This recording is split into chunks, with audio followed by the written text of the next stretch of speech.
रमन भगवान महावीर स्वामी के चरणों में शत शत नमन। युग पुरुष प्रज्ञानिधि आचार्य प्रवर 1008 श्री विजयराज जी महाराज के चरणों में भावभरी वंदना। समस्त संयमशील चरित्रात्माओं के चरणों में भावभरी वंदना। सर्वप्रथम हम ज्ञान की स्तुति पढ़ेंगे। कमर सीधी, आंखें बंद, विनय मुद्रा में। जो जन श्रद्धा भाव से करे श्रुत का ज्ञान, ज्ञानावरण कर्म तने प्राप्त करे सद्ज्ञान। आपका ज्ञान अनंत है, मुझे ज्ञान की प्यास। केवल ज्ञानी मैं बनूं, यही है अंतिम आस। केवल दर्शी मैं बनूं, यही है अंतिम आस। इन्हीं शुभ भावनाओं के साथ सभी को जय जिनेन्द्र। प्रज्ञा जागरण क्लास 1 में आप सबका स्वागत है। हमको करना है रिवीजन आज से, है ना। आप लोग सब थे परीक्षण के पहले, जो हमारी लास्ट क्लास हुई थी तब मैंने आप सबको बताया था कि इसके बाद से हम रिवीजन स्टार्ट करेंगे। और उसके लिए आप लोगों ने पूछा था कि क्या पढ़ के आएंगे। मैंने कहा था 10वें कलक सूत्र के दोनों तीनों अध्ययन आप लोग पढ़ के आइएगा। तो रिवीजन स्टार्ट करें। हाँ। ओके, पहले 10वें कलक सूत्र का परिचय, संक्षिप्त परिचय देना है 10वें कलक सूत्र का। आप में से कोई देना चाहते हैं? बिना देखे बोलना है, देख के नहीं बोलना है।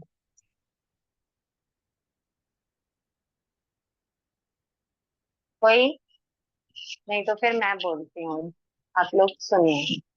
कोई बोलना चाह रहे हैं? अभी अक्टूबर 1 को आप लोगों का एग्जाम है। आज 12 सितंबर है। पढ़ाई लिखाई चालू कर दीजिए फटाफट फटाफट सब लोग, है ना। जितना अच्छे से पढ़ेंगे उतना अच्छा आपका रिजल्ट आएगा। चलिए, 10वें कालिक सूत्र का परिचय। हमको पता है कि 10वें कालिक सूत्र क्या है। 10वें कालिक सूत्र कालिक सूत्र है या उत्कालिक सूत्र है, ये बताइए।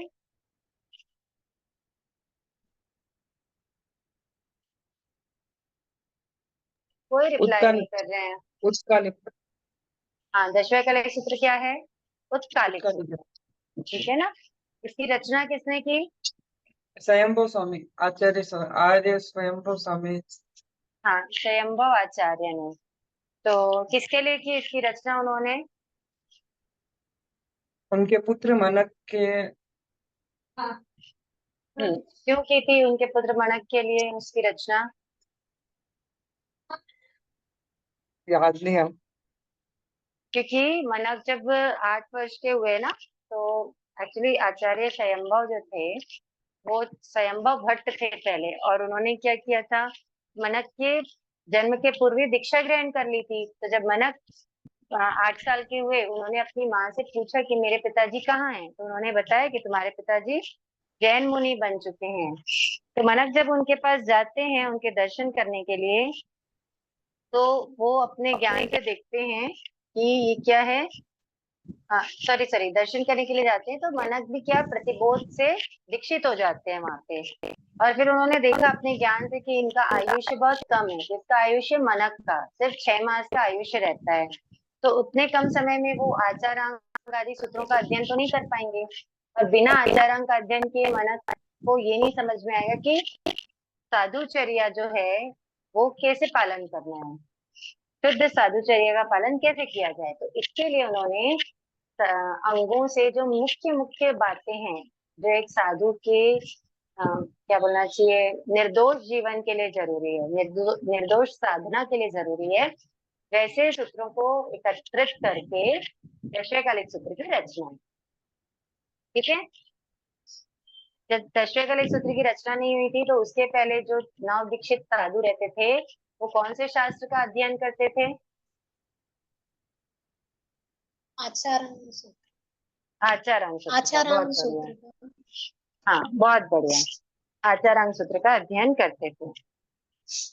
लेकिन अभी वर्तमान में 10वें कालिक सूत्र को प्रमुखता दी जाती है, क्योंकि इसका अध्ययन क्या है, सरल है और ये संक्षिप्त है। ये छोटा है और सरल है, इसलिए अब दशवें कलिक सूत्र को मान्यता दी जाती है। अच्छा, दशवें कलिक सूत्र गंधरकृत है या स्थाविरकृत है? स्थाविर स्थाविरकृत है। स्थाविरकृत है। स्थाविरकृत है। बहुत अच्छे, ठीक है, इतना आपको ध्यान में रखना जरूरी है। दशवें कलिक सूत्र का परिचय। अब हम पढ़ते हैं श्री दशवें कलिक सूत्र का प्रथम अध्ययन, जिसका नाम क्या है? दुमपुप्पिया। क्या नाम है? दुमपुप्पिया। आप लोग, हाँ, आप लोग देखिए, अभी थोड़ी देर के लिए अपना सारा काम छोड़ के आराम से एक बार रिवीजन कर लीजिए, आप लोगों के लिए सही रहेगा। ठीक है, क्लासेस तो हो गई हैं, अब रिवीजन है, तो रिवीजन में भी आप ध्यान से करेंगे ना, आपको बहुत हेल्प हो जाएगी, आपको याद करना इजी हो जाएगा। तो दुमपुप्पिया अध्ययन की पहली गाथा, मैं अब गाथा नहीं पढ़ रही हूँ, गाथाएं मैंने आपको सारी की सारी रिकॉर्ड करके भेज दिया, तो मैं पहली गाथा का अर्थ पढ़ती हूँ। ठीक है, क्या कह रहे हैं यहाँ पर? पहली गाथा का अर्थ कि अहिंसा, संयम, तप। आप देखो, पहली गाथा में तीनों वर्ड्स आए हैं, अहिंसा, संयमो, तपो, यानी अहिंसा, संयम और तप रूपी धर्म, है ना। अहिंसा, संयम और तप रूपी धर्म क्या है? उत्कृष्ट मंगलकारी है। जो पहली लाइन, पहला पद है वो क्या? धम्मो मंगल मुख्यम, यानी धर्म ही उत्कृष्ट मंगल है। कौन सा धर्म? तो अहिंसा, संयम और तप रूपी धर्म उत्कृष्ट मंगलकारी है। जिस पुरुष का मन हमेशा धर्म में लगा रहता है, जैसे धम्मे संयमनो, यानी जिस पुरुष का मन हमेशा धर्म में लगा रहता है, देवता भी उसे नमस्कार करते हैं। देवावीतम नमम संति, देव भी उसे नमस्कार करते हैं। ठीक है, मैंने एक एक वर्ड का मीनिंग आप लोगों को पहले बताया हुआ है जब हमारी क्लासेस चली थी तब। इसलिए अभी हम क्या कर रहे हैं, सिर्फ इसका भावार्थ कर ले रहे हैं, है ना। और आप लोगों को बीच में कुछ पूछना रहे तो आप लोग पूछ सकते हैं, संकोच मत कीजिएगा।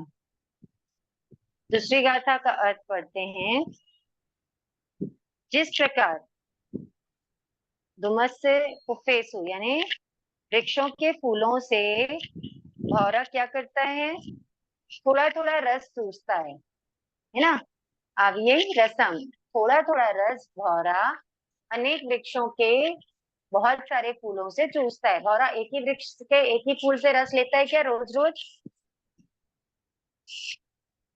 बताइए, भौरा क्या करता है? एक ही वृक्ष के एक ही फूल पर्टिकुलर नहीं लेता है, वो क्या करता है?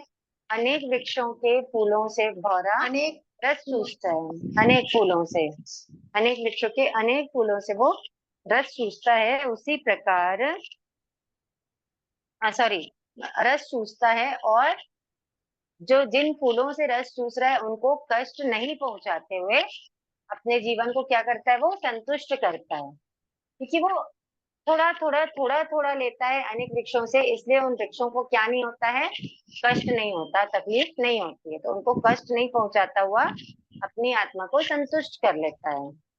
ये दूसरी गाथा का अर्थ। अब तीसरी गाथा में इसके आगे कहते हैं कि इसी प्रकार, किस तरह से, किसके जैसा बोल रहे हैं यहाँ पर? भौरे के जैसा, है ना। इसी प्रकार यानी भौरे की तरह ही लोक में जो ये लोए संति साहुनो, जो लोक में साधु हैं। कैसे साधु हैं? परिग्रह से मुक्त साधु हैं। परिग्रह क्या होता है? इकट्ठा करके रखना, है ना। तो साधु इकट्ठा करके रखते हैं कि किसी भी चीज को अपने पास नहीं रखते हैं ना। खाने पीने की कोई चीज साधु अपने पास इकट्ठी करके नहीं रखते हैं, और दूसरी भी चीजों का परिग्रह तो नहीं करते हैं। कि फिलहाल अपन यहाँ पर खाने पीने की चीजों की बात कर रहे हैं। तो जिस प्रकार इसी प्रकार लोक में जो परिग्रह से मुक्त साधु हैं, वे देखो ए में तमना मुक्ता, मुक्ता यानी मुक्त, तो किससे मुक्त है? तो परिग्रह से मुक्त साधु हैं। वे भी क्या करते हैं? गृहस्थियों को तकलीफ नहीं पहुंचाते हुए, यानी गृहस्थियों को कष्ट नहीं पहुंचाते हुए, असुविधा नहीं पहुंचाते हुए अनेक घरों से थोड़ा थोड़ा आहार आदि ग्रहण करते हैं। ठीक है। रया यानी रत रहते हैं, अनेक घरों से थोड़ा थोड़ा आहार आदि ग्रहण करने में ठीक उसी प्रकार रत रहते हैं जिस प्रकार भौरा पुष्पों में संतुष्ट रहता है। बोलिए कविता जी, क्या कहना चाह रहे हैं? भाव परिग्रह का अर्थ यहाँ क्या आता है? भाव किसका? परिग्रह। भाव परिग्रह। भाव परिग्रह क्रोध मान हाँ, माया आएगा क्या? भाव परिग्रह वो आता है। देखो, दो प्रकार के परिग्रह हैं, द्रव्य परिग्रह और भाव परिग्रह। तो भाव परिग्रह मतलब एक द्रव्य भाव परिग्रह जो जो आपने हमने पढ़ा है ना, क्या बोलते हैं, खेत पत्थु, हिरण स्वर्ण, धन धान, दौपत चौपत और कुव्य, ये जो पांच है, ये पांच नहीं, सॉरी, ये 9 हो जाते हैं। ये होते हैं द्रव्य परिग्रह। और भाव परिग्रह होते हैं जो अपने कषाय हैं, 9 कषाय हैं, है ना। और क्या है, एक सेकेंड, 9 कषाय और 4 कषाय। क्रोधमान माया लोभ, हास्य भय रति, रति भय शोक जुगुप्सा, और स्त्रीवेद पुरुष वेद नपुंसक वेद, है ना। ये 4 कषाय, 9 कषाय जुगुप्सा का और क्या अर्थ एक आता है? मिथ्यात्व। जुगुप्सा यानी घृणा करना। घृणा। हाँ, थैंक जुगुप्सा यू। यानी घृणा करना। ठीक है। जैसे कई लोग होते हैं ना, साधु साधियों के मलिन वस्त्र देख करके थोड़ा सा घृणा करते हैं, सोचते हैं कैसे रहते हैं, नहाते धोते भी नहीं है, वो भाव। तो भाव परिग्रह समझ में आ गया आपको? तो जो हाँ ये आ क्या गया। है, परिग्रह से मुक्त हैं, ये साधु जो है वो द्रव्य और भाव परिग्रह से मुक्त हैं।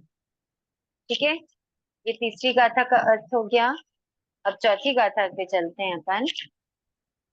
अभी तक के ये बता रहे थे भगवान की साधु की चर्या कैसी होनी, मतलब भिक्षाचर्या कैसी होनी चाहिए, तो किस प्रकार आहार लेना चाहिए। तो अनेक घरों से थोड़ा थोड़ा आहार ग्रहण करना चाहिए, ताकि एक ही घर पे या एक ही किसी व्यक्ति पे क्या नहीं हो, परेशानी नहीं आए, उसको ज्यादा मेहनत ना करनी पड़े, उनके नाम से उसको खाना ना बनाना पड़े, इस आधार पे। तो अब गुरु महाराज के से ये बातें सुन करके शिष्य क्या कहते हैं? शिष्य कहते हैं कि जिस प्रकार भौरा फूलों में से अपना निर्वाह करते हैं, अनेक फूलों से रस ले लेकर अपना जीवन निर्वाह करते हैं, उसी प्रकार हम साधु भी गृहस्थियों द्वारा, उनके लिए मतलब गृहस्थियों द्वारा अपने लिए बनाए हुए, अपने यानी किसके लिए हो गया यहाँ पर, गृहस्थों द्वारा गृहस्थियों के लिए जो खाना बना हुआ है, जो आहार बना हुआ है। हाँ, जो आहार गृहस्थ आहार किसके लिए बनाते हैं? अपने परिवार स्वयं के लिए के लिए, बनाते हैं ना, स्वयं के लिए बनाते हैं। अपने तो परिवारों के लिए। हाँ, तो गृहस्थों द्वारा अपने लिए बनाए हुए आहार आदि से थोड़ा थोड़ा प्राशुक आहार ग्रहण कर अपना जीवन निर्वाह या अपनी संयम यात्रा का निर्वाह करेंगे, जिससे किसी भी प्राणी को क्या नहीं हो, किसी भी जीव को कष्ट नहीं हो। ठीक है। जब मतलब बहुत सारे घरों से थोड़ा थोड़ा लेकर क्या कर लेंगे, वो अपनी संयम यात्रा का निर्वाह कर लेंगे। तो एक घर में जा करके उनको ज्यादा आहार अगर ले लेंगे, तो फिर जो सामने वाले उनको फिर से बनाना पड़ेगा, है ना, फिर से आरंभ समारंभ हो जाएगा, फिर वो साधु के नाम से आरंभ समारंभ हो जाएगा। इसलिए अनेक घरों से थोड़ा थोड़ा ग्रहण कर लेंगे। तो थोड़ा थोड़ा ग्रहण करने से या किसी के घर से थोड़ा थोड़ा आहार आदि यदि भिक्षा में या सुपात्र दान में दिया जाता है, तो किसी को कोई खास फर्क नहीं पड़ता है, क्योंकि थोड़ा बहुत तो एक्स्ट्रा सब क्या बनता है। ठीक है। अब पांचवी गाथा में साधु के बारे में बताया कि साधु कौन कहलाते हैं। तो जो तत्व को जानने वाले हैं। तत्व कौन से हैं?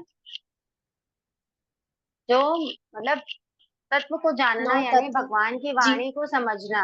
हाँ, जो तत्व को जानने वाले यानी भगवान की वाणी को जो समझते हैं कि क्या जीव है, क्या अजीव है, पुण्य कैसे होगा, पाप से कैसे बचें, ये सारी चीजें जो तत्वों को जानने वाले हैं, जो भंवरे के समान अनिश्चित कुल आदि के प्रतिबंध से रहित हैं और अनेक घरों से थोड़ा थोड़ा आहार आदि लेने में संतुष्ट रहते हैं और इंद्रियों का दमन करने वाले हैं, इसी वे क्या कहलाते हैं? साधु कहलाते हैं।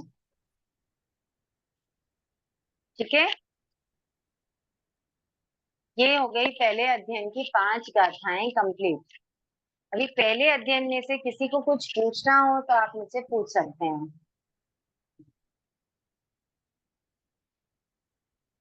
पांचों गाथा का अर्थ मैंने बताया आपको पहले, एकदम डिटेल में मैं बता चुकी हूँ, इसलिए मैं वापस से एक एक वर्ड का मीनिंग नहीं बता रही हूँ। अगर कोई वर्ड आप लोगों को टफ लगता है, जिसका प्रोनाउंसिएशन नहीं हो पा रहा है या जिसका मीनिंग समझने में तकलीफ हो रही है, तो पूछ लीजिए। बट मुझे ऐसे लग रहा है कि आप लोग कोई भी रिवाइज करके नहीं आए हैं, कोई भी पढ़ के नहीं आए हैं। पढ़े हैं क्या? कुछ क्वेश्चंस करूं?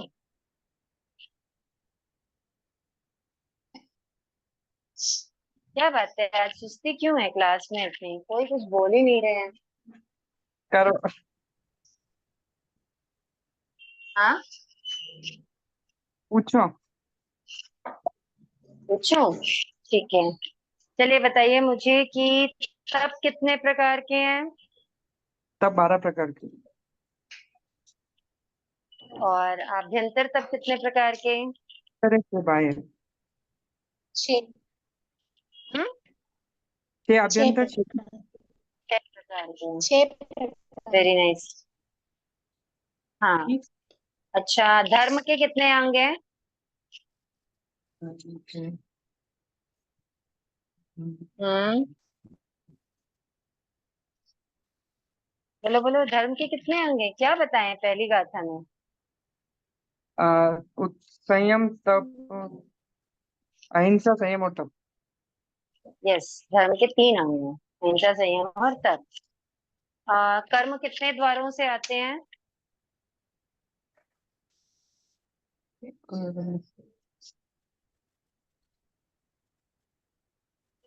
बोलो बोलो, कर्म कितने द्वारों से आते हैं?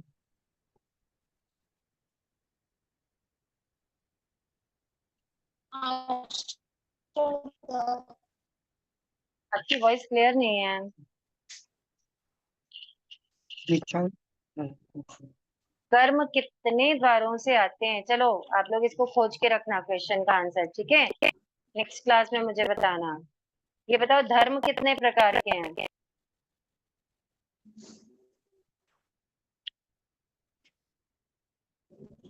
2 प्रकार। धर्म अपने 10 अपने प्रकार। 10 प्रकार के। कौन से शास्त्र में बताया है कि धर्म के 10 प्रकार हैं?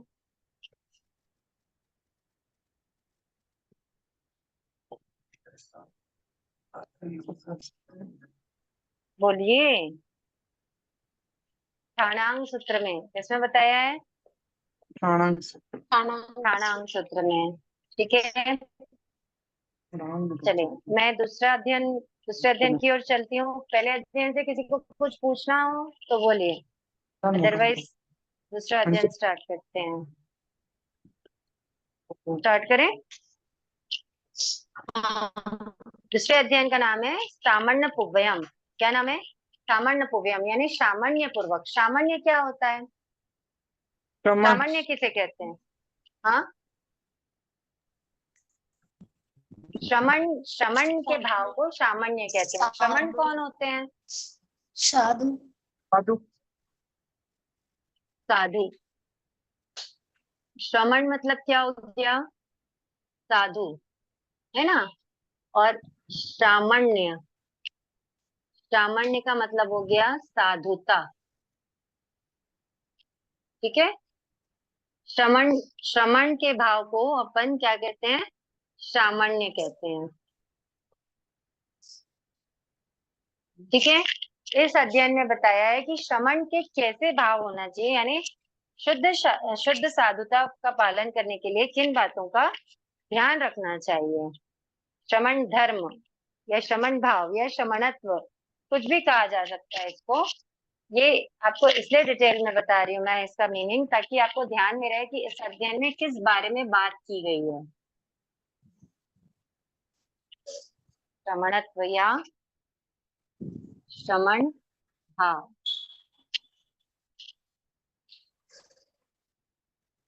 श्रमण धर्म। ठीक है। पहली गाथा में भगवान फरमाते हैं, यहाँ पे बता रहे हैं कि किसी भी साधु को सबसे ज्यादा क्या जरूरी है। एक सेकेंड ना। साधु के लिए सबसे ज्यादा जरूरी है कि अपने इंद्रियों का विषयों का त्याग करना।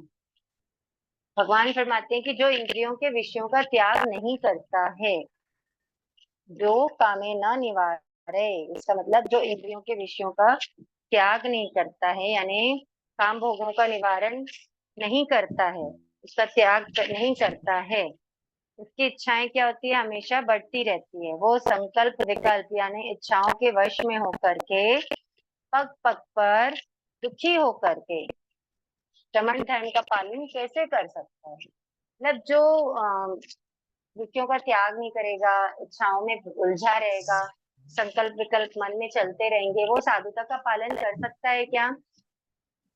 नहीं। नहीं कर सकता है।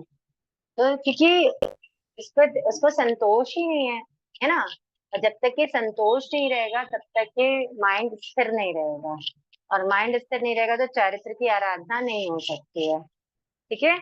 तो पहली गाथा का भावार्थ यही है कि जो काम भोगों का निवारण नहीं करता है, उनको त्यागता नहीं है, संकल्प विकल्प इच्छाओं के वश में होकर के पद पद पर खेदित होता रहता है, वह श्रमण धर्म का किस प्रकार पालन कर सकता है। दूसरी गाथा का अर्थ है, जो पुरुष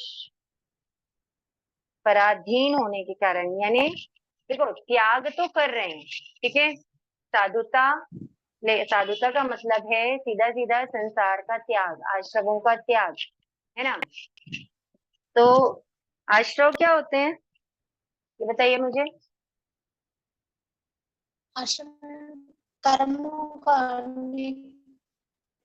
हमारे ऊपर कर्मों का आना, कर्मों हाँ, का द्वार। कर्मों का जिसके आना, द्वारा बहुत कर्म अच्छी, आते हैं।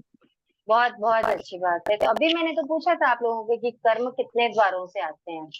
आप लोग थोड़ा सा दिमाग लगाते, थोड़ा उपयोग लगाते तो आपको आंसर आ जाता। श्राव के 20 आश्रम द्वार। कितने प्रकार के हैं? 20। आश्रम कितने प्रकार के?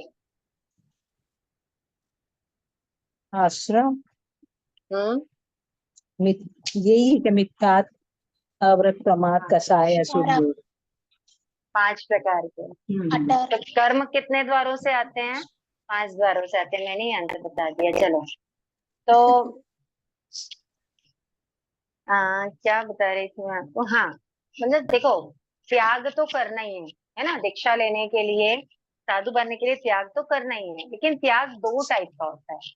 एक होता है पराधीन होने के कारण, यानी जब कोई किसी चीज की फैसिलिटी नहीं है, ठीक है। जैसे मैं अभी अगर त्याग लेती हूँ कि नहीं मैं चांद पे नहीं जाऊंगी, इसका मेरा त्याग है, तो ये कोई महान त्याग है क्या?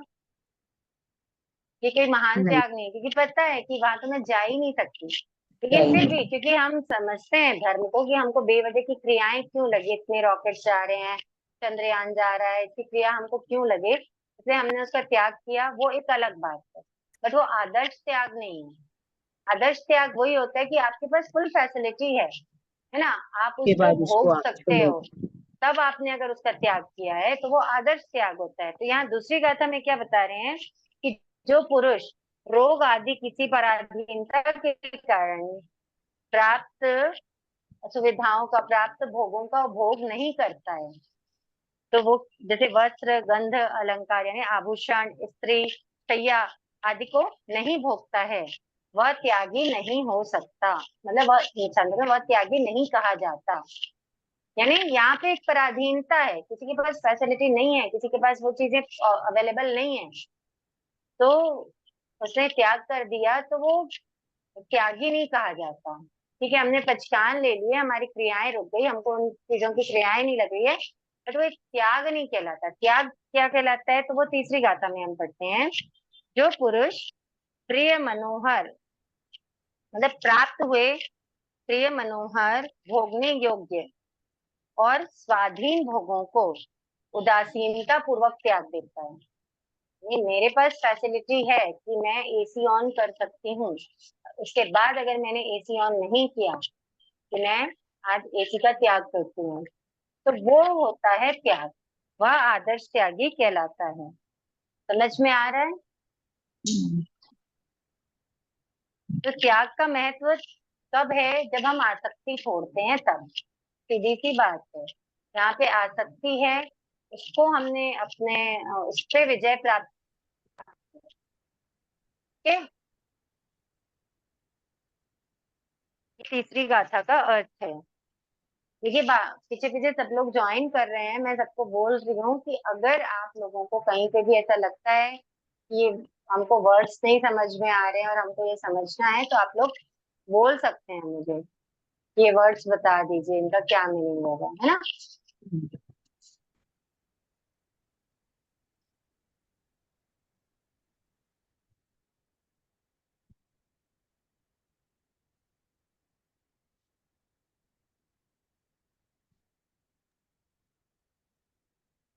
तो चौथी गाथा का अर्थ,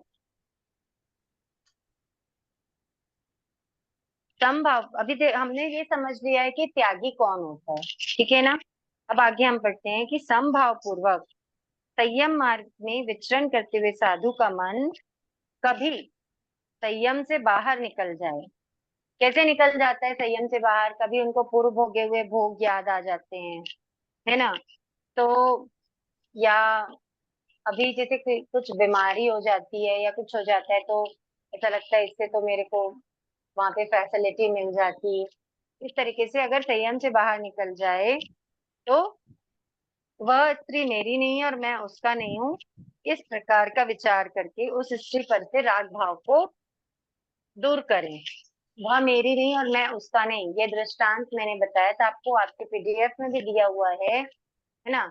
तो वो आप पढ़ लेंगे, बहुत इजी लैंग्वेज में है, उसमें कोई दिक्कत नहीं है। तो जब भी अगर कभी ऐसा हो कि संयम भाव से क्या हो जाए, मन उदासीन हो जाए या पूर्व भोगे हुए भोग याद आ जाए कोई साधु को, तो उनको क्या चिंतन करना चाहिए कि वह मेरी नहीं है और मैं भी उसका नहीं हूँ। पांचवी गाथा का अर्थ पढ़ते हैं। पांचवी गाथा में मनोनिग्रह का उपाय बताए हैं। क्या बता रहे हैं कि आतापना लो और शरीर को तपस्या से सुखा डालो।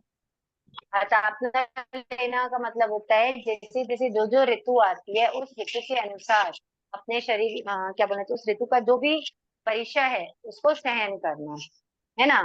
तो जैसे गर्मी के दिनों में सीधी धूप पड़ती है, ताव पड़ता है, तो उसको सहन करना, ठंड में ठंड को सहन करना, बारिश में इंद्रियों पर नियंत्रण करना।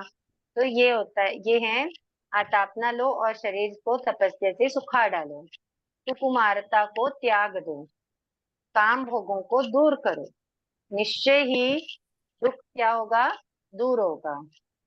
और द्वेष को क्या करने का बोल रहे हैं? द्वेष को नष्ट करो और राग को दूर करो। ऐसा करने से संसार में सुखी हो जाओगे, है ना। ऐसा करने से संसार में सुखी हो जाओगे। एवं सुही हो ही सी संपराए।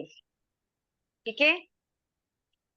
आप लोग ना एक काम करना, जैसे 4 पद होते हैं ना एक गाथा में, तो एक एक पद का अर्थ निकालना, फिर उसको सेट करना। ये कैसे सेट होगा, उस हिसाब से भावार्थ बनेगा। वैसे भावार्थ लिखने का कम आता है, बट फिर भी मैं आपको बता रही हूँ कि अगर भावार्थ आया भी किसी गाथा का, तो आप उसको वैसे ही सेट करना, क्योंकि वर्ड्स के मीनिंग तो आपको याद रहेंगे, तो वो वैसे में सेट हो जाता है। पखंडे जलियम जुई, हम छठी गाथा का अर्थ पढ़ते हैं। यहाँ पे बता रहे हैं कि जब राजीमती जी के ऊपर रत्नेमी क्या होते हैं, चंचल होते हैं, तो राजीमती जी उनको कैसे स्थिर करती हैं, ये यहाँ से स्टार्ट होता है। तो अ, सर्प की बहुत सारी जातियां हैं, उसमें से 2 जाति है, गंधन और अगंधन कुल, ठीक है ना। तो अगंधन कुल के उत्पन्न हुए सर्प क्या करते हैं, जलती हुई लकड़ी, अग्नि, जलती हुई अग्नि में गिरना पसंद करते हैं। लेकिन जो वमन किया हुआ है, यानी किसी को उन्होंने अगर किसी को डस दिया है, जो मुंह से निकाल दिया है, जिसका उन्होंने त्याग कर दिया है, उसको वापस ग्रहण करने के लिए राजी नहीं होते हैं। ठीक है, तो यहाँ पे क्या कह रहे हैं, राजीमती जी जो है रत्नेमी से कहती है कि तुम अगंधन कुल में उत्पन्न हुए सर्प की भांति अग्नि में, अच्छा मतलब अगंधन कुल में उत्पन्न हुए सर्प जो होते हैं वो अग्नि में जलकर मर जाना पसंद करते हैं, लेकिन उगले हुए विष को पुनः नहीं पीना चाहते हैं। ऐसा वो राजीमती जी रत्नेमी जी से कह रही हैं, उनको संयम में स्थिर करने के लिए, उनको प्रतिबोध देने के लिए। तो हे अपयश के इच्छुक, ते अजसो कामी, ते अजसो कामी, तो हे अपयश के इच्छुक, तुझे धिक्कार हो, जो तू असंयम रूप जीवन जीने के लिए वमन किए हुए विष को पुनः पीना चाहता है। आवेयुम यानी पीना, है ना, इच्छसी यानी चाहता है, पीना चाहता है, इसकी अपेक्षा तो तेरे लिए मर जाना श्रेष्ठ है। मतलब असंयम पूर्ण जीवन जीने से अच्छा तो क्या है, संयम अवस्था में मृत्यु हो जाना। क्या संयम धारण करके असंयम में जाना क्या होता है, निंदनीय होता है। तो ऐसा असंयम में जाना मतलब अपन ऐसा नहीं कि कोई साधु बने हैं तो वो साधुता छोड़कर गृहस्थ में आ गए, वही असंयम है। यहाँ पे देखो वो साधु वेश में ही थे, है ना, रत्नेमी जी, लेकिन मन में क्या हो गया, चंचलता आ गई, मन भाव संयम उनका क्या हो गया था, डगमगा गया था। ठीक है, तो संयम को छोड़ करके असंयम में जाना क्या रहता है, निंदनीय रहता है। फिर राजीमती जी और आगे समझाती हैं कि मैं राजीमती भोजराज उग्रसेन की पुत्री हूँ और तुम अंधक वृष्णि समुद्र विजय का पुत्र। तो वो कहती हैं कि तुम गंधन कुल में उत्पन्न हुए सर्प के समान मत बनो, मन को स्थिर रख करके संयम का पालन करो, है ना। मतलब गंधन कुल में उत्पन्न हुआ सर्प क्या रहता है, वो चंचल रहता है, उसे अगर बोला जाता है तो वो क्या करता है, जहाँ जो उसने डसा रहता है वो वापस उसको चूस लेता है। लेकिन हाँ, लेकिन अगंधन कुल का जो सर्प होता है वो क्या कहता है, वो मरना पसंद करता है, लेकिन अपने द्वारा जो छोड़ा हुआ है उसको वापस ग्रहण नहीं करता।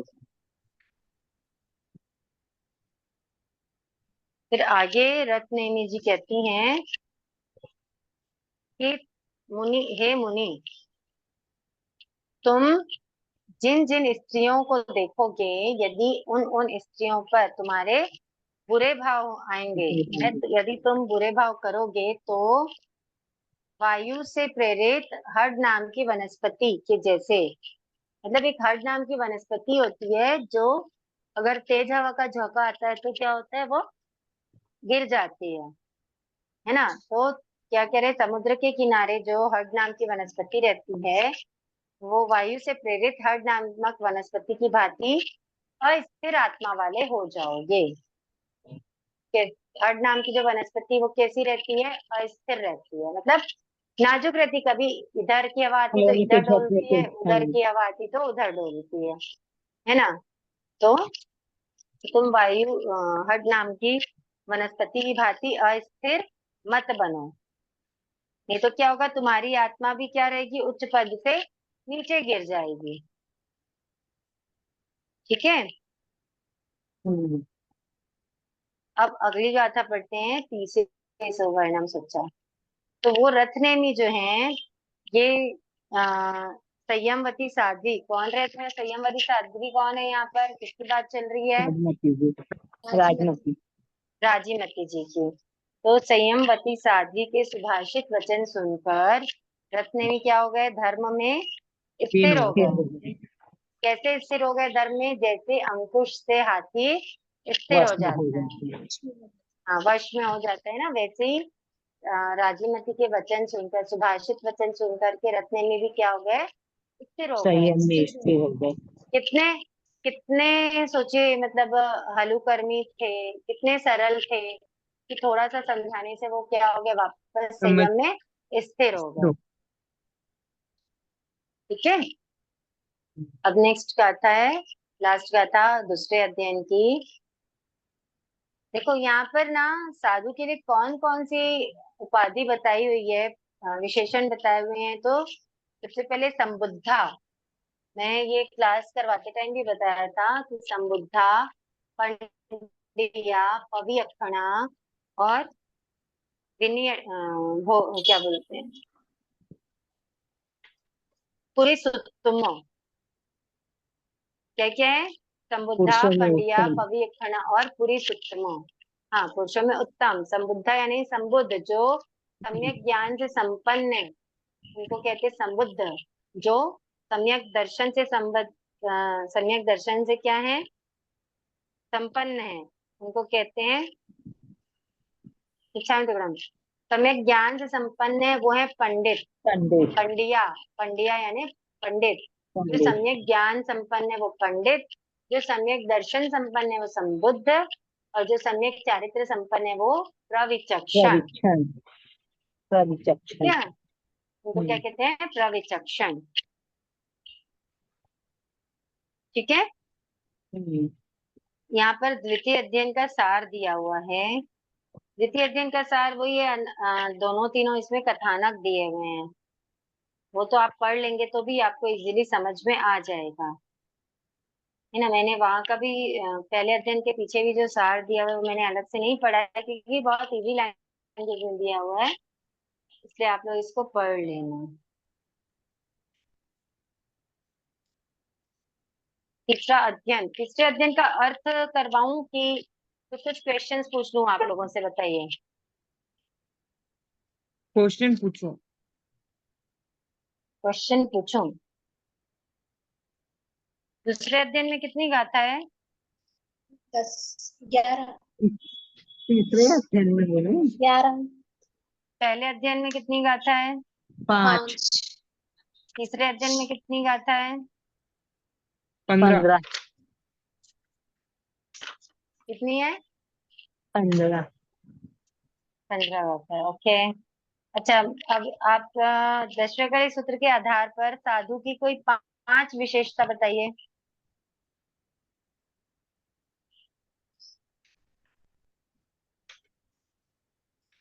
बताओ ना, क्या क्या नाम से इस साधु को संबोधित किया हुआ है। 10वें कलिक सूत्र के आधार पर बोल रही हूँ मैं, ऐसा मत सोचना कि सिर्फ दूसरे अध्ययन के आधार पर बोलना है। पहले अध्ययन की 5वीं गाथा में साधु के लिए क्या क्या बताया है? सम, बुद्धा, मऊगा। बुद्धा। बुद्धा, महुर्गा, महुगार समा। अनीसिया, नाना पिंड दंता। नानापिंड, रया देखो, दंता। देखो, सबसे पहले बुद्धा, महुगार समा, महुगार समा, हाँ, एक हो गया महुगार समा, दूसरा हो गया बुद्धा, बुद्धा। आणि सिया तीसरा हो भी गया होगा। अनिसिया, तीसरा हाँ, अनिसिया, फिर नाना पिंड चौथा रहे। नाना पिंड रया, चौथा, और पांचवा दंता। दंता। ठीक है, ये 5 तो वहां पे बताई है। फिर उसके बाद दूसरे अध्ययन में हम क्या क्या पढ़ते हैं? संबुद्धा, संबुद्धा। पंडिया, पवियक्षणा। पंडिया, पवी। पवियक्षणा। पवियक्षणा, पवियक्षणा। है ना। ऐसे करके 8 तो हम पढ़ चुके हैं, आगे और पढ़ेंगे, ये ध्यान पुरुषोत्तम। रखना। यहाँ पे पुरुषोत्तम। पुरुषोत्तम तो यहाँ पर ना रथ नेमी जी के लिए बोला है, हाँ, साधु के लिए नहीं पुरुषों में बोला है। उत्तम। हाँ, हाँ, रत्न यहाँ में। रथ नेमी जी के लिए बोला है। अच्छा, मनोनिग्रह का उपाय क्या बताया है? आता अपना लेना। आता अपना लेना है, बहुत अच्छे। अरे, ऋतु के अनुसार। हाँ, आता अपना तो ऋतु के अनुसार ही नहीं है। मनोनिग्रह का उपाय ऋतु के अनुसार आता अपना लेना है। आदर्श त्यागी कौन होता है? आदर्श त्यागी जो सर्प सब कुछ होते हुए भी उदासीन भाव से उसको त्याग करते हैं, वो आदर्श त्यागी कहलाते हाँ, तो सब कुछ होते हुए भी नहीं, किन किन चीजों को, का कुछ हैं। नाम है। वस्त्र, गंध, अलंकार, शयन, स्त्री, स्त्री। हाँ, मतलब भोगों को, जो प्राप्त भोगों को प्राप्त भोगों स्वाधीन को होने के बाद भी क्या करते हैं, उदासीनता पूर्वक स्वतंत्रता त्याग रहने करते के। हैं। हाँ, गंधम का क्या स्वतंत्र, अर्थ है? किसका? गंध। गंध मतलब यही जो गंध वाली चीजें रहती हैं, पुष्प की माला, और मतलब जिनसे खुशबू आती है, इत्र वगैरह हो चंदन। गए, चंदन वटन। चंदन। हाँ, ये सब जो जिनसे अच्छी गंध आती है, वो। ठीक है। हाँ। और आप लोग एक बार पढ़ लीजिए दूसरा अध्ययन का, मतलब गाथाएं अपने अपने मन में पढ़ लीजिए, समझ लीजिए कोई सा ऐसा वर्ड है क्या जो आपको नहीं समझ में आ रहा है या पढ़ते नहीं आ रहा है। और सारे वर्ड्स की स्पेलिंग्स थोड़ा ध्यान में रखना, क्योंकि शुद्धता से पढ़ना चाहिए।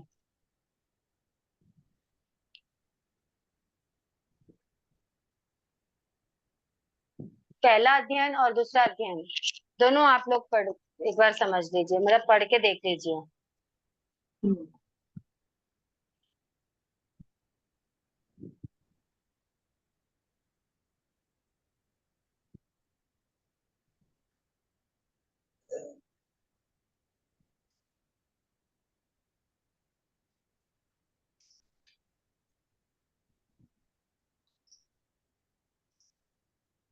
ज्ञान पाने का सार क्या है? उसको आचरण में लाना, जीवन में हम्म। उतारना। और कर्मों की निर्जरा ज्ञानावरणी कर्म की 6। हाँ, वो सही है, ज्ञानावरण कर्म के क्षय, ज्ञान पाने का सार है। अभी जो अपना दशकालिक सूत्र का जो पीडीएफ में दिया हुआ है सिलेबस, उसमें ही दिया हुआ है, ज्ञान पाने का सार क्या है बताइए। किसी भी जीव की हिंसा नहीं करना। यस, आचरण में लाना है, और वो उसी से रिलेटेड ही है। बट ड्यू टू ये आपका जो दिया हुआ पीडीएफ, उसमें दिया हुआ है किसी भी जीव की एवं हिंसा नहीं करना। खूनानि, हाँ, एवं खूनानिनो सारम न हिंसई किंचनम। यानी ज्ञान, ये सूत्र कृतांग सूत्र में दिया हुआ है, फरमाया है भगवान ने कि ज्ञान पाने का सार यही है कि किसी भी जीव की हिंसा न की जाए।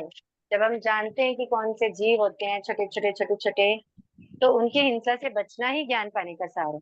ठीक है।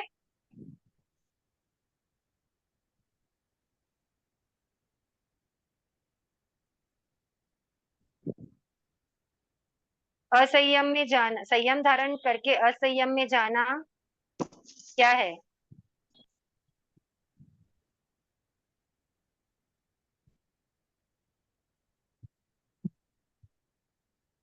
बोलो बोलो, अब भी बताया मैंने।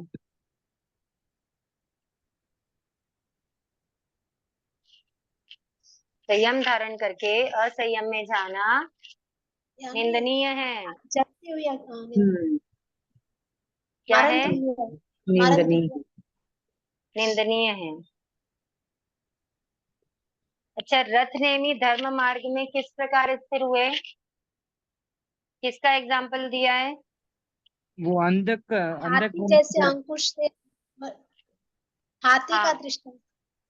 हाथी का दृष्टांत, जैसे हाथी अंकुश से वश में हो जाता है, जैसे ही क्या हुआ, रथनेमी भी राजीमती जी के सुभाषित वचन सुनकर संयम में स्थिर हो गए। रथनेमी किसके पुत्र थे? विजय। अंदर भोजराज विष्णु। जी पुत्री समुद्र विजय। भोजराज रथनेमी, उग्रसेन। हैं? समुद्र रथनेमी विजय। बोल रही हूँ मैं, रथनेमी। पुत्री अंधक वृष्णि किसके पुत्र थे? थोड़ा पढ़ लो क्या एकदम थोड़ी पढ़ाई कर लो आप लोग, कुछ भी नहीं पढ़े हो ना। आज दिन पर्यूषण में अच्छा स्वाध्याय करना था ना इसका। तपस्या कर रहे थे तो टाइम ही नहीं मिला। टाइम नहीं मिला, कोई बात नहीं, अभी टाइम है आप लोगों के पास। तो टाइम है। आराम से, है ना, 1 तारीख को पेपर है, 1 अक्टूबर को। इनफ टाइम है। देखो। सेंटर हाँ, सेंटर कहाँ पे होंगे इनके? जहाँ आप रहते हैं वहीं पे। हमारे यहाँ तो नहीं होते अपने एग्जाम पर। शांत कहाँ क्रांति के रहते एग्जाम हैं आप? यशवंतपुर। सॉरी, बेंगलोर यशवंतपुर। समझ नहीं आ रहा है, कौन से स्टेट में है? बेंगलोर बेंगलोर। बैंगलोर यशवंतपुर बोल रहे हैं? हाँ। हाँ हाँ, वो हो जाएंगे, आप उसका टेंशन मत लीजिए। वो उनका कमेटी का वो है, देख लेंगे उनका कैसे करवाने का है। अभी आप पहले बस एग्जाम की तैयारी कीजिए, एग्जाम आपका ओके। हो जाएगा। सेंटर का टेंशन अपना नहीं है। तो रत्नेनी किसके पुत्र थे बताइए? अंधक समुद्र विष्णु। विजय अंधा कृष्ण। अंधक वैष्णवी समुद्र विजय के पुत्र थे। और राजीमती जी किनके पुत्र थी? राज की पुत्री। उग्रसेन की।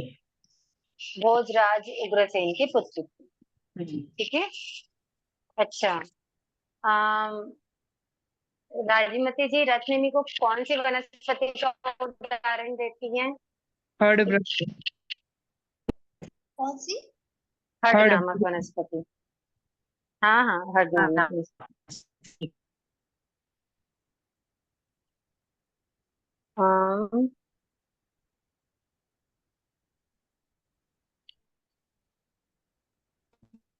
कौन से जीव का उदाहरण दे करके राजीमती जी ने रत्नेनी को संयम में स्थिर किया? अगंजन स्वर में। सर। अगंजन स्वर में जन्मे सर्प के समान। बहुत अच्छे, गंधन कुल में जन्मे सर्प के समान। ठीक है।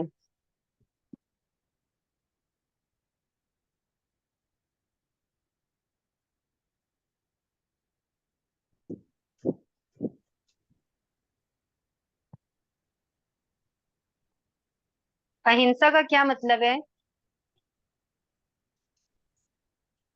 हिंसा नहीं करना।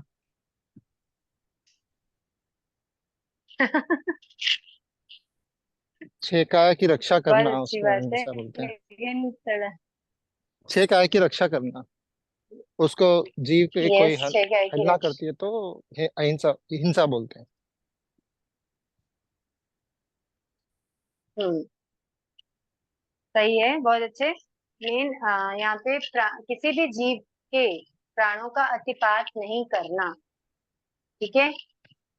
आप ऐसे भी लिखेंगे तो वो सही है। अगर आपको पूछा गया कि अहिंसा क्या है, तो आप जो आंसर दे रहे हैं वो लिख सकते हैं। लेकिन अगर आपको पूछा गया कि किसी भी जीव के प्राणों के अतिपात से विरति, तो इसको क्या कहेंगे?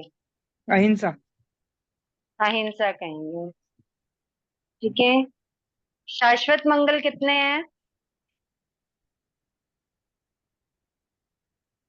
3। अहिंसा संयम और तप। 8 मंगल। अहिंसा संयम और तप। शाश्वत मंगल एक, धर्म। धर्म सदा शाश्वत मंगल है। ठीक है। धम्मो मंगल मुख्यम। पहला पहला पद क्या है अपन जो पढ़ते हैं उसका?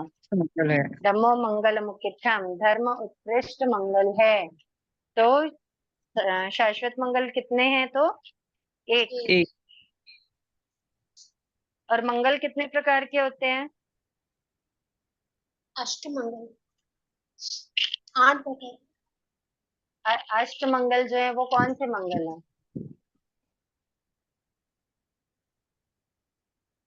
मंगल 2 प्रकार के हैं, द्रव्य मंगल और भाव मंगल। अष्ट मंगल द्रव्य मंगल में आता है। ठीक है। और भाव मंगल है धर्म। पढ़ना पढ़ना, पढ़ोगे तो आप लोगों को सब समझ में आ जाएगा। अभी पढ़ा नहीं है आप लोगों ने ना, रिवाइज नहीं किया है, इसलिए आप लोगों को ऐसा लग रहा है, चुप्पी सधी हुई है। लेकिन आप लोग ऐसे ही रहोगे नेक्स्ट क्लास में तो फिर मैं नहीं करवा रही हूँ रिविजन। मेरा कोर्स कंप्लीट हो गया है। अगर आप लोगों को रिविजन करना है तो पढ़ के आइए। ये मेरे को ऐसे मजा नहीं आता ना, शांत शांत में। फटाफट रिप्लाईज आते हैं ना, तब मजा आता है रिविजन करने में। ठीक है। तीसरे अध्ययन में क्या बताया है? बावन किसका अनाचार, वर्णन है? अनाचारों का। 52 अनाचार का। अनाचार किसे कहते हैं?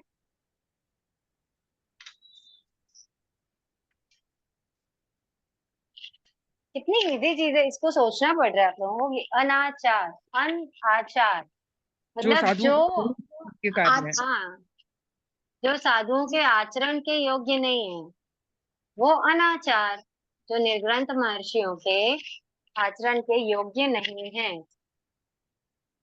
अन प्लस आचार इज इक्वल टू क्या हो गया? अनाचार। अनाचार। जो आचरण करने के योग्य नहीं है वो है अनाचार। अनाचार कितने हैं? 52। 52। 52। 52 अनाचार। तीसरे अध्ययन की पहली गाथा में कितने अनाचार का वर्णन है? पहले गाथा में अनाचरण का वर्णन नहीं है, हाँ दूसरे से आता है। हाँ, तो कितने अनाचारों का वर्णन है पहली गाथा 8। में? पहले में एक भी नहीं है, दूसरी गाथा में 8 आते हैं। एक भी नहीं तो 0 बोलेंगे कि नहीं बोलेंगे? हाँ। चलिए ठीक है। हाँ, दूसरी गाथा से स्टार्ट होता है, ये बहुत अच्छी बात है, ध्यान है आपको, ये अच्छी बात है। ठीक है, अनाचार आपको पता है कि किसे कहते हैं। अच्छा, आचार कितने होते हैं? पर ये तो बोल दे कि जो साधुओं के आचरण के योग्य नहीं है, तो आचार, आचार क्या है? आचार कितने हैं ये बताइए। 5। कौन कौन से? ज्ञान, दर्शन, चार।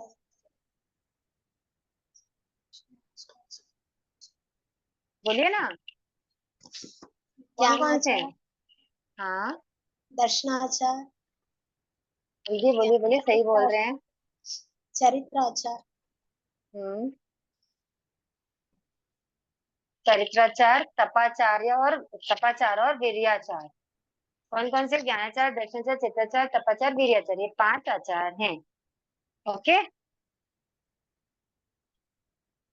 ठीक है। तो ये जो 5 आचार हैं, इनके विरुद्ध जो भी क्रिया होती है वो अनाचार कहलाती है।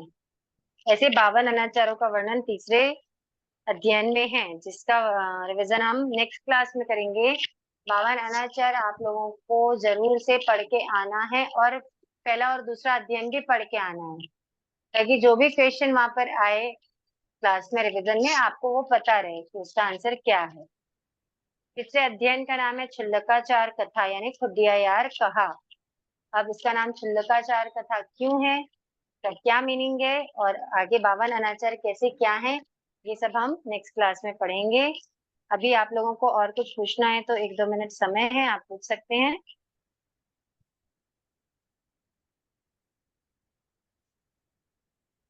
जय जिनेन्द्र सर। जय जिनेन्द्र। एक्चुअली मैंने क्लास अभी ज्वाइन की है, मैं बाहर फंक्शन में गई थी। आज क्या करवाया सर? मैं रिवीजन करवाया बस, पहले और दूसरे अध्ययन का रिवीजन। अच्छा, अभी रिवीजन स्टार्ट करवा दिया है क्या आपने? हाँ, रिवीजन स्टार्ट करवाया। एग्जाम डेट कब रहेगी? 1 अक्टूबर की एग्जाम डेट। ठीक है सर। ओके। आप न्यू ज्वाइन किए हैं क्या? नहीं नहीं, मैंने पहले भी ज्वाइन कर रखा है सर, पहले से ही है मेरा। हाँ ठीक है, मुझे हाँ ऐसा लगा। अदरवाइज रिकॉर्डिंग से आप लोग पढ़ सकते हैं, हाँ हाँ। रिकॉर्डिंग हाँ, देखिए।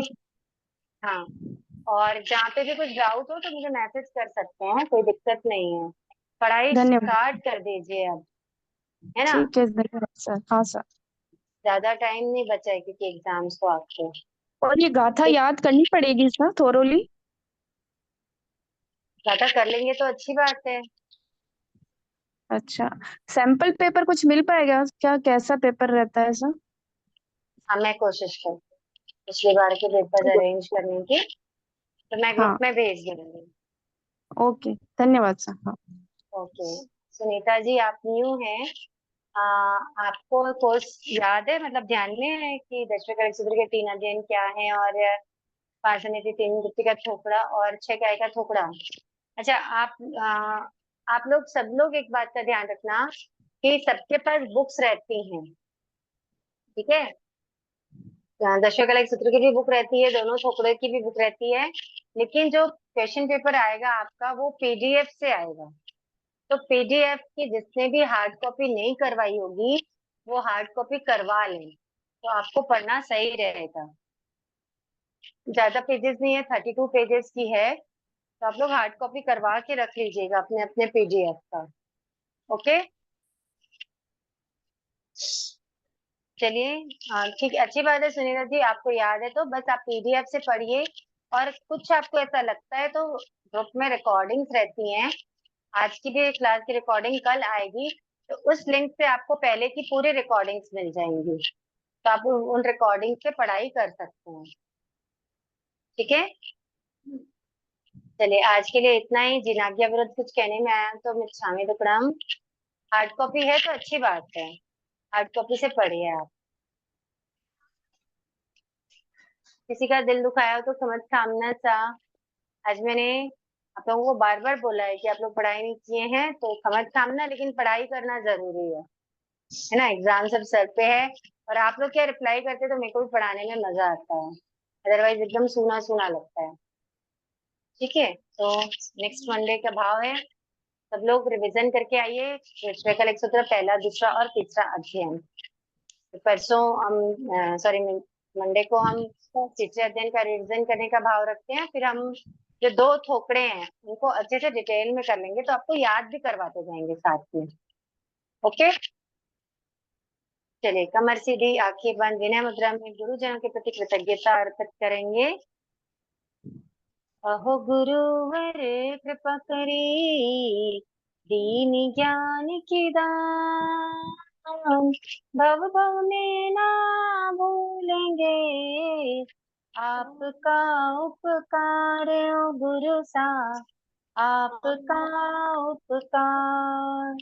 अविनय जो हो गया उसको माफ करो, मेरे सारे कर्म कलुष को आप ही साफ करो, गुरु सा आप ही साफ करो। ऐसा कहता है शासनपति श्रमण भगवान महावीर स्वामी की जय जय। समझ ये पुरुष प्रज्ञानिधि आचार्य और 1008 श्री विजयराज जी महाराज साहब की जय जय। समस्त संयमशील चरित्रात्माओं की जय। जय जिनेन्द्र साह। जय जिनेन्द्र सिंह।